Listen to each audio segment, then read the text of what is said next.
metros quadrados de pura história. O Palácio dos Leões é um dos maiores símbolos da cultura maranhense e guarda tesouros dos séculos XVI ao XX. Localizada no centro histórico, na área tombada pela Unesco como Patrimônio da Humanidade, a construção faz parte da identidade cultural do povo maranhense. O Palácio dos Leões remonta ao ano de 1612, quando os franceses ergueram um forte por conta da localização privilegiada, na ponta de um rochedo elevado e de frente para o mar. Sob o comando de Daniel de Latouche e a proteção da Rainha da França, este forte recebeu o nome de São Luís. Em 1776, o governador Joaquim de Melo determinou a demolição do velho palácio e a construção de um novo edifício com paredes de pedra e cal. Nessa época, já existia a residência dos governadores, que durante o Império passou por diversas reformas. Foi uma grande reforma que transformou, né, a sede, né, dos governos, desde a época dos capitães generais, dos presidentes de província, né, nesse palácio. Então, o palácio, você percebe em documentos de época que havia uma certa queixa por parte dos presidentes e dos governadores em relação às condições do palácio. Até então, até essa reforma, essa grande reforma, o palácio ele tinha esse nome de palácio, mas era precário, a estrutura, né, era precária. E a partir daí foi feita essa grande reforma, né, que marcou aí a história do Palácio dos Leões. Entre os anos de 1990 e 2000, o palácio passou por outra grande reforma, conservando os traços da arquitetura neoclássica. Hoje é a sede do Executivo Estadual, mas parte do prédio é aberto para o público. Na entrada principal, a imponente escadaria dá acesso aos 5 salões nobres que os visitantes podem apreciar. No período de férias, os grupos são frequentes. Quem visita se encanta. Estou achando bastante bonito. As peças são bastante impressionantes, o acervo de quadros também me impressionou bastante.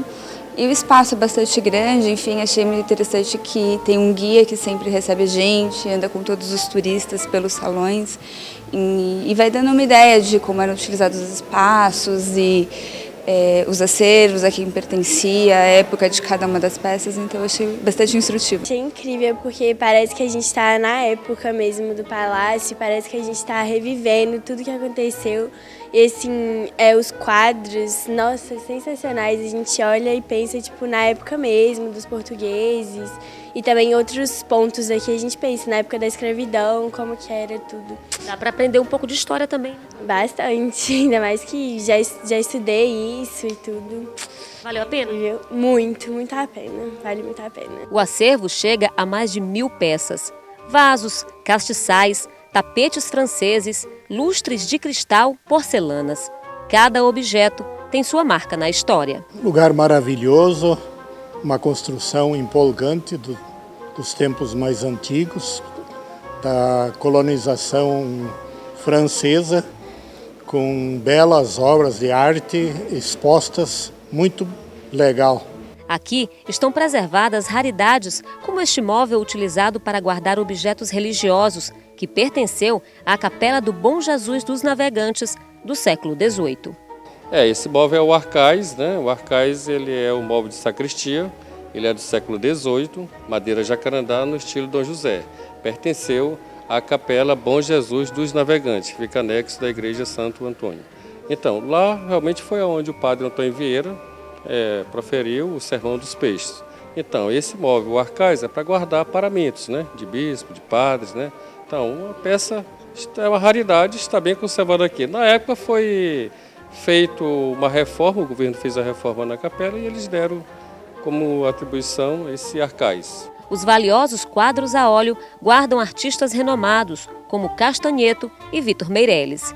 Muitos vieram da coleção particular do escritor maranhense Arthur Azevedo. Este é um dos quadros mais valiosos do acervo. Ele foi pintado pelo artista maranhense Floriano Teixeira em 1972.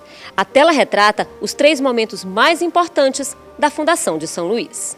A participação dos nativos, dos índios aqui, tendo assim a primeira missa nesse espaço, né? e depois a implantação da pedra fundamental e também as batalhas também que tiveram. Então o quadro é interessante, é riquíssimo, é uma pintura contemporânea, né? Mas é muito importante aqui para o nosso estado. Recentemente, as visitas foram ampliadas. Podem ser feitas em grupo ou individualmente, de terça a sexta, das 9 da manhã ao meio-dia e das 2 às 5 da tarde, e aos sábados e domingos, das 9 da manhã ao meio-dia. Considerado o marco zero da cidade de São Luís, o Palácio dos Leões é um tesouro conservado há mais de 400 anos, orgulho dos maranhenses e uma verdadeira viagem pelo passado e pela história do Maranhão. A primeira edificação, né, foi aqui, né, que foi o forte, depois se tornou o palácio, que no período colonial era o Palácio dos Capitães Generais, no período imperial era o Palácio dos Presidentes de Províncias, e no período republicano, mais recentemente, o Palácio, né, dos Governadores. Então, é de uma importância histórica fundamental, porque é aqui que surgiu, né, a primeira sede do governo do estado do Maranhão.